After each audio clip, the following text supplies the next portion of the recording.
Christmas to everybody.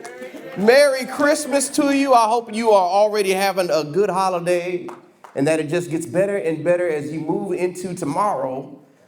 We are here to have a little bit of fun tonight. A little bit of fun. We won't get too carried away. I want to make sure that I invite you to come back out for our last service of the year this coming Sunday. This coming Sunday at 9 and 11 a.m. Bring somebody with you. It's time to just let's carry out the year the way we should and bring it in the way that we know God wants us to. Amen, everyone? Amen. Now, when I was thinking about coming up here and how I needed to grab y'all's attention for about a good 15 minutes, the only thing that kept crossing my mind was sweet potatoes. And no matter what I thought about, sweet potatoes just kept crossing my mind. And you know, not everybody's sweet potatoes. You know, there's certain foods that you have to ask, who made it? You know, it's just certain foods, just certain ones. And when I thought of sweet potatoes, I specifically thought of my grandmother's sweet potatoes. And there was something she did that made me so angry. And y'all, I'm still mad and angry to this day. Now, my grandmother, she left me to go see Jesus about 1.5 years ago. And I'm still angry. Because grandma never told me how to make her sweet potatoes. Even though I begged for years. Grandma, how you make these sweet potatoes? She's like, you don't need to know that. I'll be trying to peek.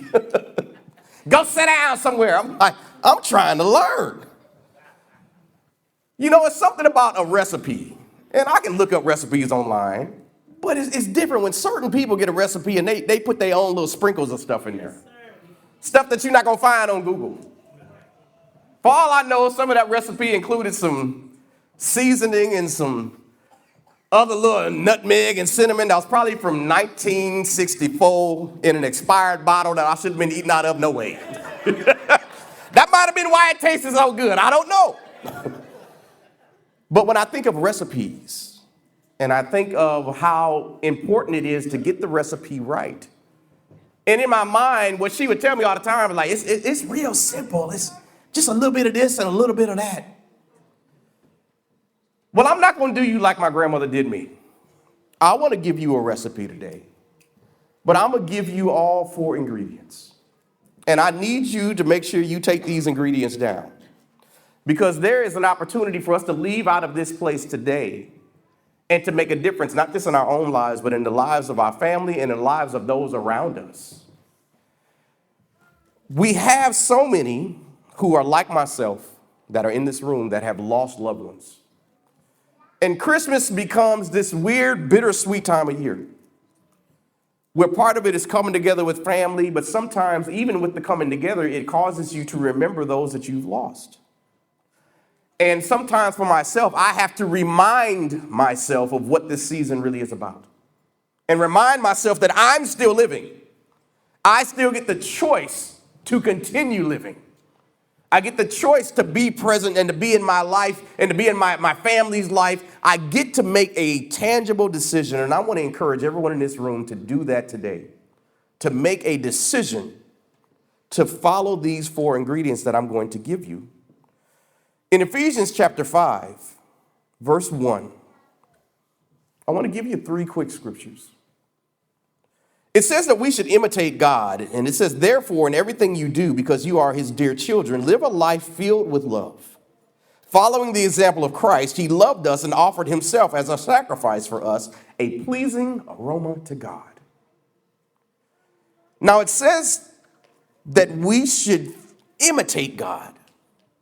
And then it says to follow the example of Christ. So let me give you 2 other scriptures that I think will help us with that. One, I'm sure you've heard, is John 3:16, that says, for God so loved the world that he gave his one and only Son, that whoever believes in him shall not perish but have eternal life. So we see there in John that God gave. And then in Matthew chapter 20, verse 28, it says, for even the Son of Man came not to be served, but to serve others and to give his life as a ransom for many. So to be like Christ, we need to serve other people and be willing to give of our own lives.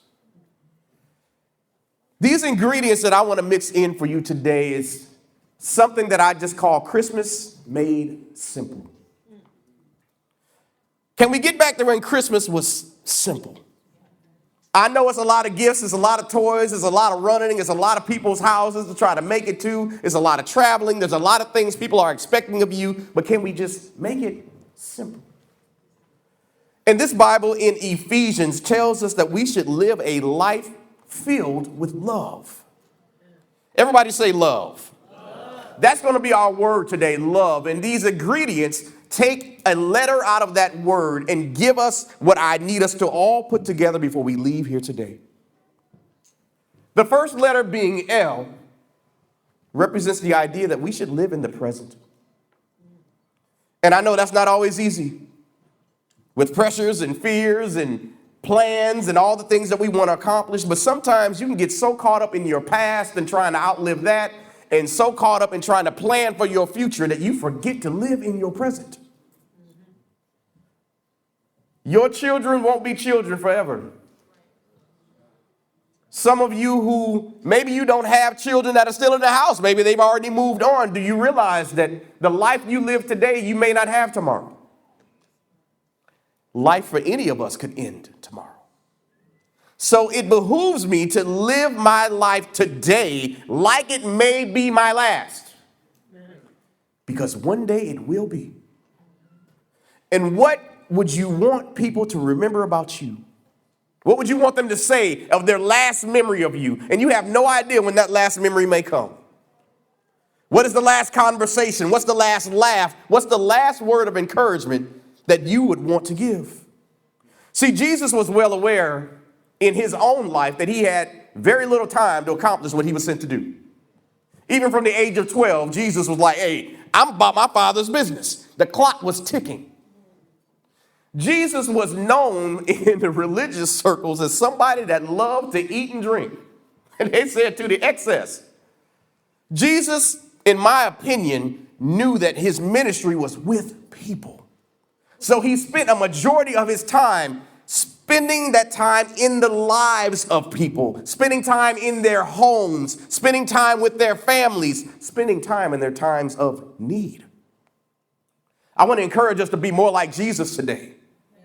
I want to encourage us to spend some time with your loved ones. I want to encourage you, spend time with people that have some needs and see how you can try to meet those needs through the resources God has blessed you to have.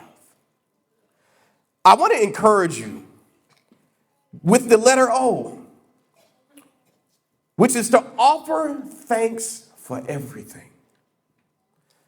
I think we live in a world where we're not always as thankful as we should be. Anybody know it could actually be worse? Yes. Your life could actually be much worse than it is, and I don't care how bad it is, it could be worse. Amen. And when we go on some of these trips and we do kingdom builder things and we go into certain areas, it makes you appreciate what you have that you've been taking for granted. We went to Turkey. Anybody heard of something called a squatty potty? Anybody? I heard some of the kids like, no. It'll make you appreciate a regular toilet. When you think you have to go to the bathroom. They be like, yeah, that's the potty is out there. You be like, outside? Okay, yeah, it's right over there. Okay. You walk over there and you open that door and it's a squatty potty. You be like, I think I can wait. It's not that bad. I think I can hold off. The Bible tells us in Luke chapter 10, verse 21, "O Father, Lord of heaven and earth, thank you for hiding these things from those who think themselves wise and clever and for revealing them to the childlike." And we see Jesus throughout the Gospels constantly giving thanks. Constantly. We saw that in Matthew 15, he did this before he fed the 4,000. He does this again in John 6 before he feeds the 5,000. We see him giving thanks to God in John 11, right before he raises Lazarus, where he thanks God for always hearing him. Yes. We see this at the Last Supper, where Jesus gives thanks before offering the cup and offering his body as bread. Jesus knew that giving thanks was part of the secret sauce that has to go into the ingredients of what we live. He knew that this had to be what we would do. There is a scripture that I want to read to you, and this is 1 Thessalonians 5:16, that says we should be thankful in all circumstances, for this is God's will for you who belong to Christ Jesus. Can we be more thankful today, church? Can we be more thankful for what we have? Can we be more thankful for the house we live in? Can we be more thankful for the car we drive? Even if you don't like it, try walking for 3 or 4 days. You look at that car very differently. You've been walking down Green Bay Road for a week. You'd be happy to see anything with 4 wheels and a steering wheel. Whatever it is. We should be more thankful. I want to move on to the letter V, which is we should value others. This, again, is part of the ingredients of making Christmas simple. Who around you can you value? Can you show value to? See, when you value something, you treat it a little differently. Sometimes you can tell how much a person values something when you watch how they treat it or don't treat it.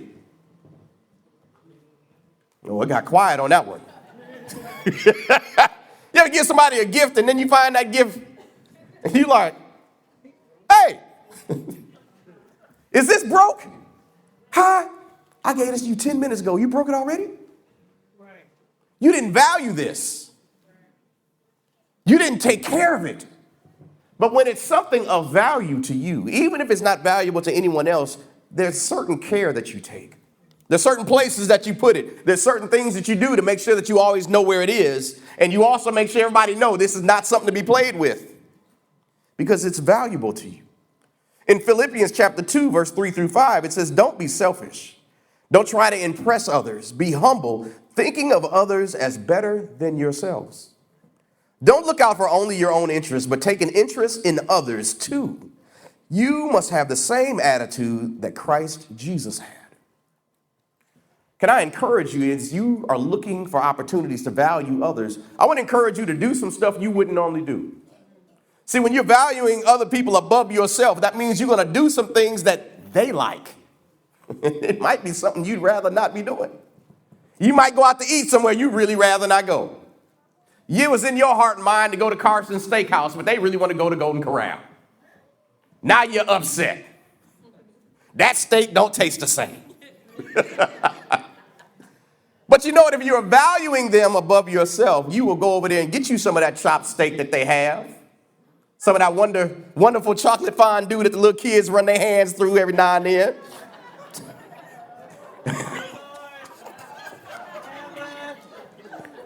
Y'all better be careful with that chocolate fondue, y'all. I heard it's a lot of stuff going around because of that chocolate. Let me quit playing. I saw a kid over there just. Are you really letting the chocolate run through your fingers? Where's your mama? Then I was like, Naomi, don't you get none of that chocolate. But make sure that you are valuing other people around you. So we know we need to live in the present. We know we need to offer thanks. And we should value other people above ourselves. The E, which is so simple but really is the most important out of all of this, is that you have to make sure that you engage with Jesus. We celebrate Christmas as an honorary birthday of Jesus. Now, does anybody know his exact birthday? No.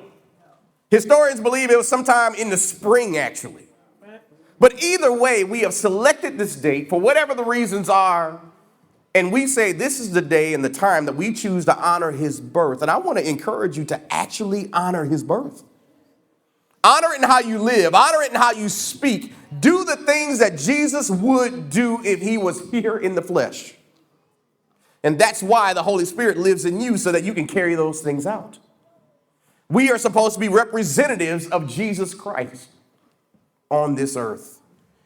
In 2 Corinthians chapter 5, verse 17 and 18, it says, this means that anyone who belongs to Christ has become a new person. The old life is gone, a new life has begun, and all of this is a gift from God who brought us back to himself through Christ. And God has given us this task of reconciling people to him. Skipping down to verse 21, it says, for God made Christ, who never sinned, to be the offering for our sin so that we can be made right with God through him. As God's partners, we beg you not to accept this marvelous gift of God's kindness and then ignore it.